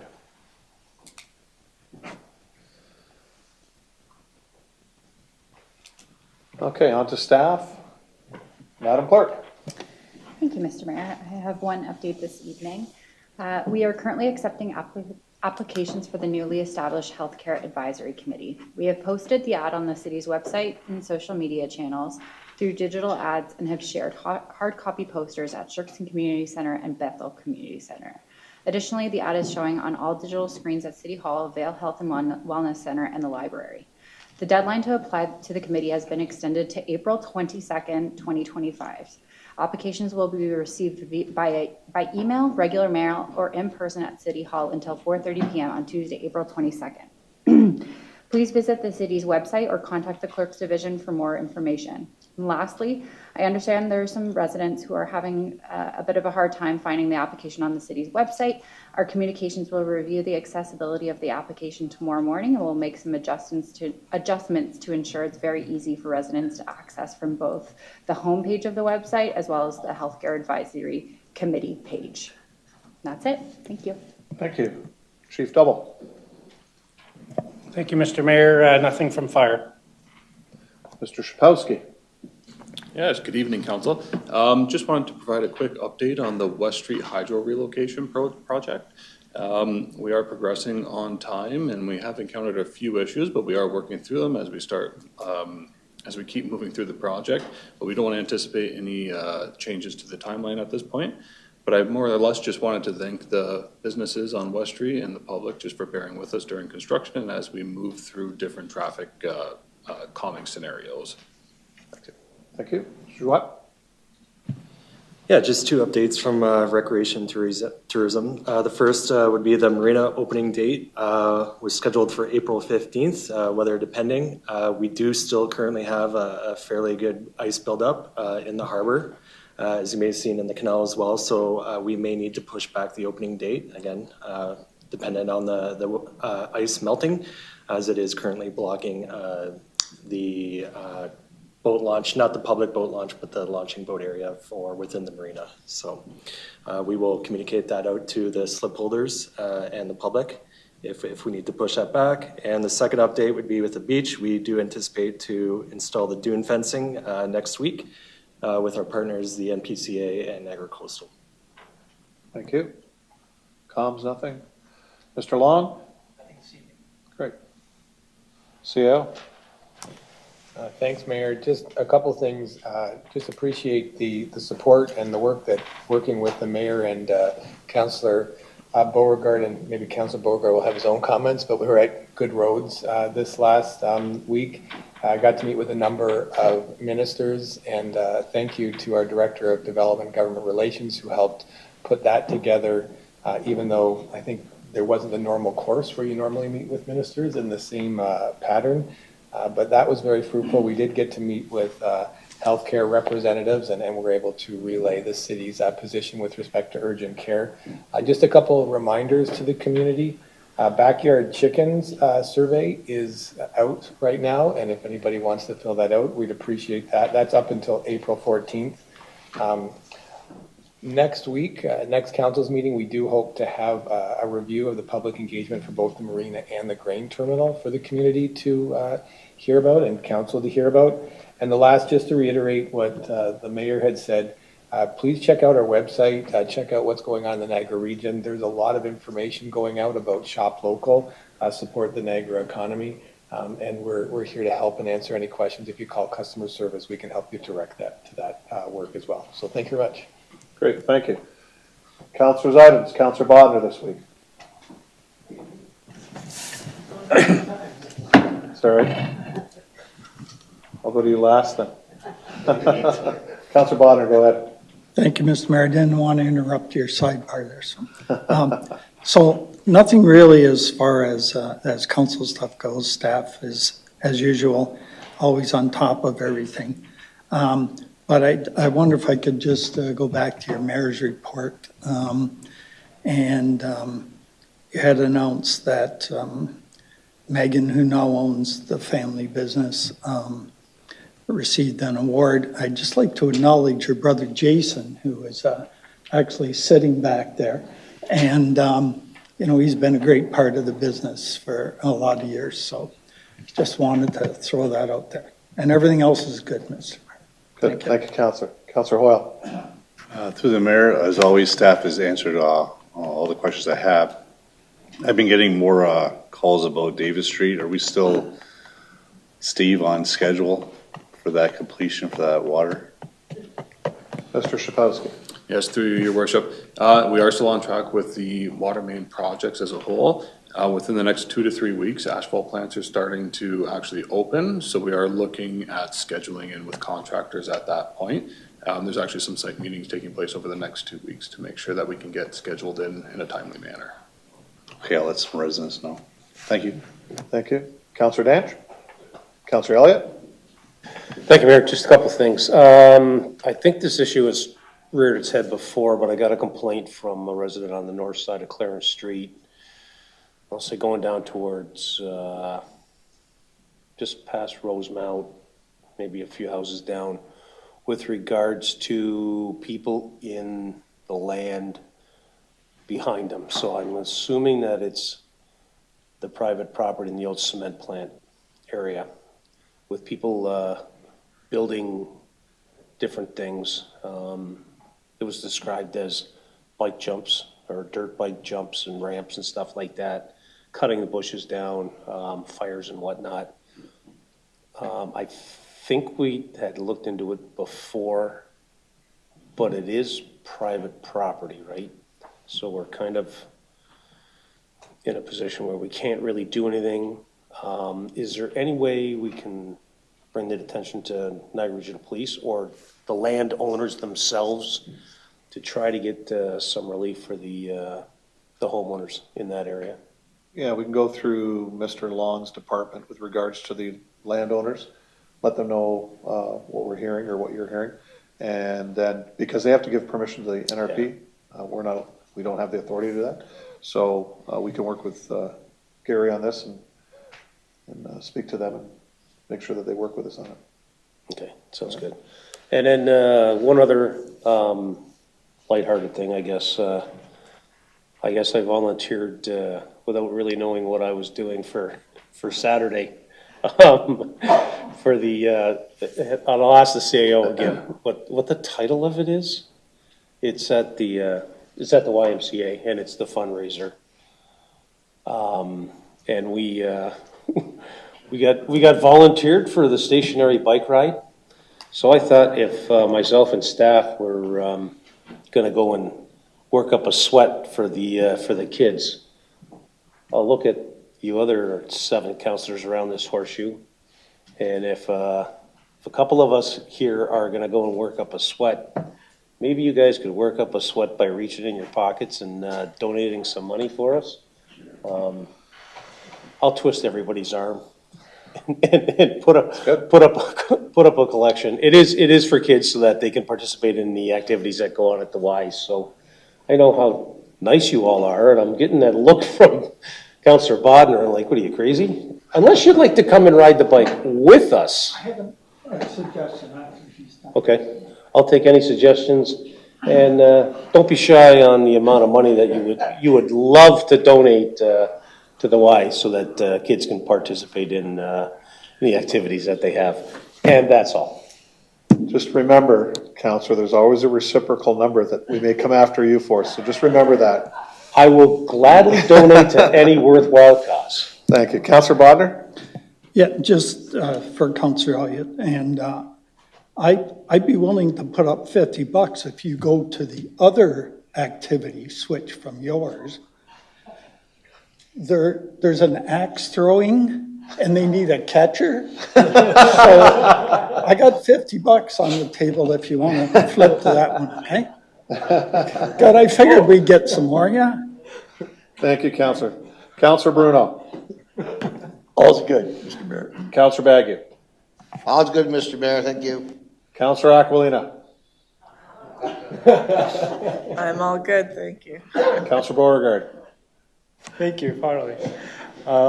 Through you, as Director Bola stated, had the opportunity to go to the Ontario Good Roads Conference in Toronto, and had the opportunity to meet with ministers.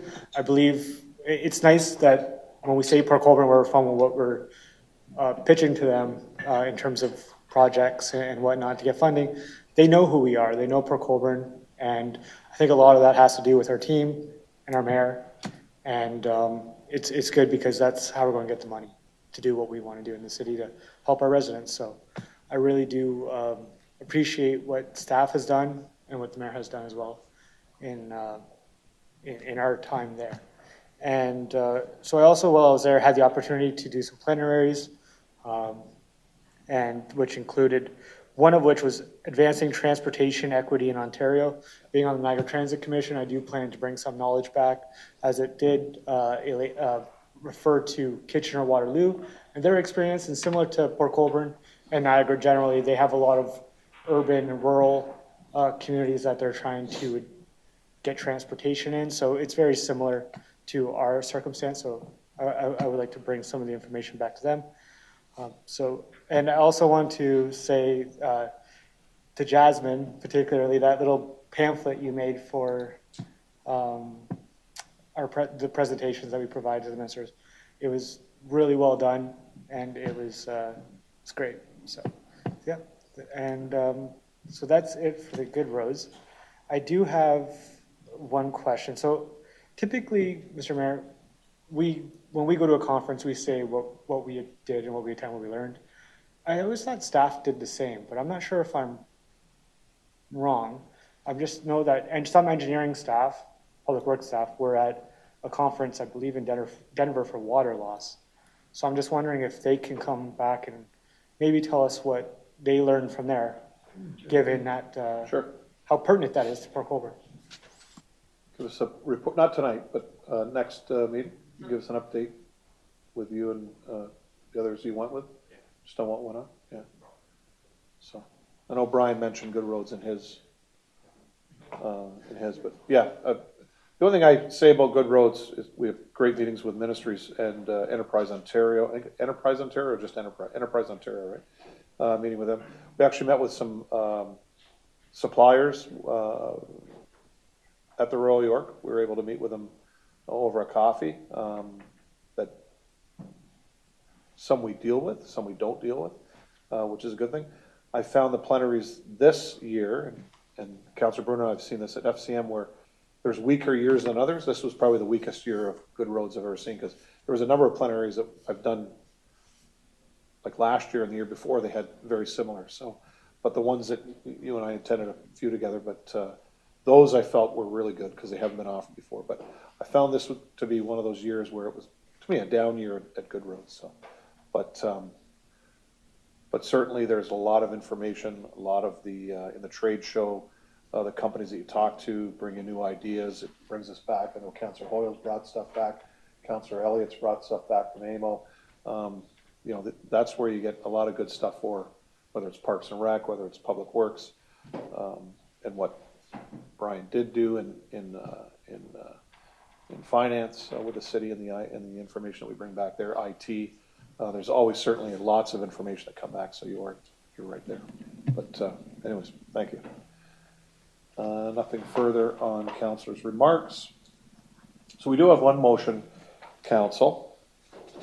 Moved by Councillor Bruno, seconded by Councillor Elliott. Whereas the province of Ontario has appointed Dr. Philpott as the chair of the new primary care health, action team to develop a strategy to address the shortage of primary care physicians with a mandate to attach all Ontarians to primary care in the next 5 years, which takes us to 2030. And whereas the city of Port Colborne has a population of over 20,000 residents, with just under 10,000 who do not have a primary care physician within the city of Port Colborne, demonstrating a need for improved primary care in the community. Whereas residents in Port Colborne require access to local primary care, resulting in a reliance on the Port Colborne Urgent Care Centre as their first point of contact with the healthcare system, which will continue beyond the opening of the South Niagara Hospital in 2028. And whereas accessing healthcare services outside of Port Colborne is challenging for residents due to transportation concerns, with all routes to other communities only having one lane for both directions of traffic and 3 bridge canal crossings. Any obstruction, whether from an accident, construction, or even heavy traffic, can cause serious delays. This limited access raises concerns not only about access, but also about safety, especially in emergencies.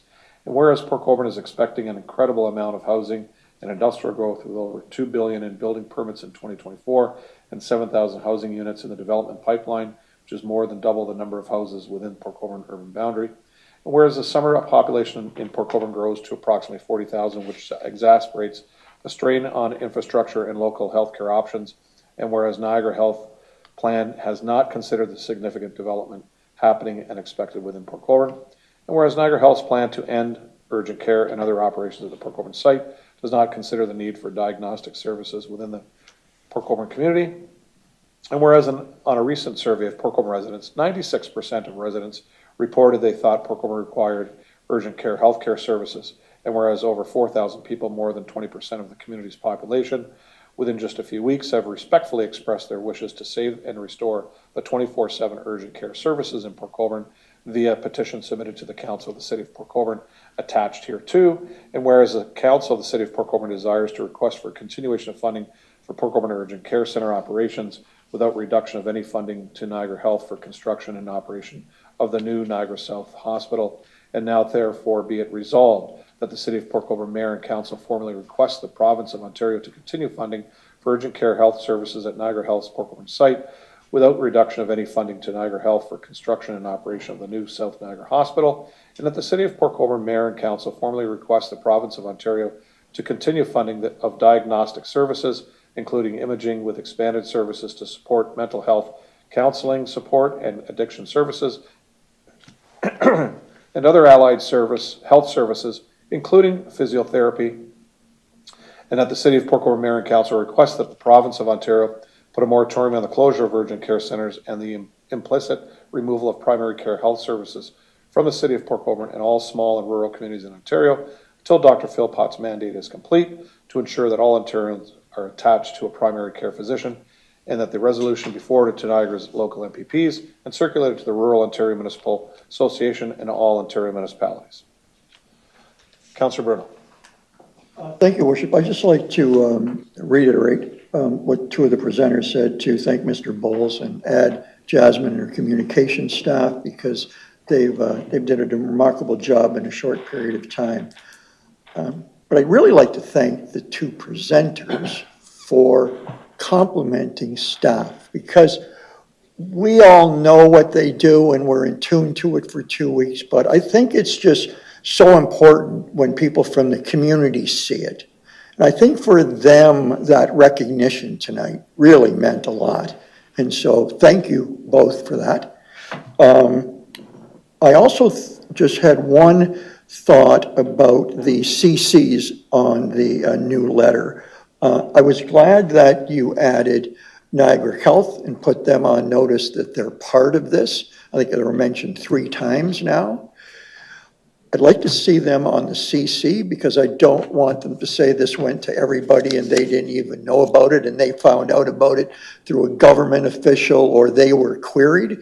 So if we could add that, certainly support Betty Conk's addition of laboratory in and amongst those diagnostics. But I had a question actually, of maybe it's the clerk, maybe it's Mr. Bowles, maybe it's Jasmine. I've seen on a lot of these reports where we CC people like the region and other municipalities. And I believe in this case, because Fort Erie's done a lot of work, I think that they circulated their motion to the region, and I'd heard that it had gotten endorsed. So I think if we did that, add the CCs besides Niagara Health to the region, Town of Fort Erie and their committee, and all other municipalities for their support. I'd like to throw that in. So NH, the region, Fort Erie, and area municipalities, if I could make that amendment. They are included under all Ontario municipalities. So they're already included. Okay, because the region's in all that. Okay, fair enough. They'll all get it. Yeah. So if we could do those other 2, as well as the laboratory, if I could put that forward too. Yeah, so you want NH, what was the other one? NH, the Niagara region. Yeah. Oh, sorry, I meant Fort Erie. Yeah, then they're already in there. Yeah. Well, would that be the coalition down there? Could we copy them? I'm not sure. I would send it to the city of Fort Erie, or town of Fort Erie. Okay. That's who sent us theirs. Okay. The town. Okay. So if you include, so with all Ontario municipalities, all 12 plus the region will get it in Niagara as well as everyone else. Okay, so then it's really just the region, or just Niagara Health, I beg your pardon. And NH, yes. Yes, NH. And that's all I have for my comments. Okay, so adding that, Councillor Elliott, you're fine seconding the amendment? Yeah. Adding the NH, well, before we get to that, NH, and then lab work. I mean, it is in diagnostics, that's part of diagnostics, but we can add that also, that's fine. You're fine with that? Yeah. Okay, so that is the amendment on the floor. Is those issues, any questions to the amendment? May I add a friendly amendment to the amendment, or we got to do that amendment? You can ask me, and I'll ask it. Just as a copy too, I had asked when we had discussed this before to the Ontario Medical Association. OMA? Yeah. OMA, and I'll just explain why. When Gary and I were at AMO last year, we had a conversation with the Ontario Medical Association and let them know what was happening in our city with what we had with the doctors group and things like that going forward. They were really excited about what we had going on and the tack that we were taking. A family member, for full disclosure, does work for the OMA, and I said that we had a petition that we were going to send to the government, and it was said that if we forward our petition to the OMA, they could use it in their lobbying the provincial government for more doctors in Ontario. So they were kind of excited about what we were doing and said for sure, make sure we get a copy of it at OMA, and then it would get forwarded to them in their position. Yeah, friendly amendment, you're fine with it? Yeah, obviously. Perfect. We do Thank that. you. Any further questions on the amendment? All in favor? That's carried unanimously. Questions to the motion as amended? All in favor? Carried unanimously. Thank you. Are there any notices of motion, council? Seeing none. So we have bylaws. We have to split this because of Councillor Beauregard's conflict. So if I can take item 19.1, if I can have Councillors Danch and Bodner move bylaw 19.1. Any questions on that one? All in favor? That's carried. And on the remainder of the bylaws, if I could have Councillors Beauregard and Bagu move the remainder of the bylaws. Any questions? All in favor? That's carried. We are now adjourned. Thank you, council.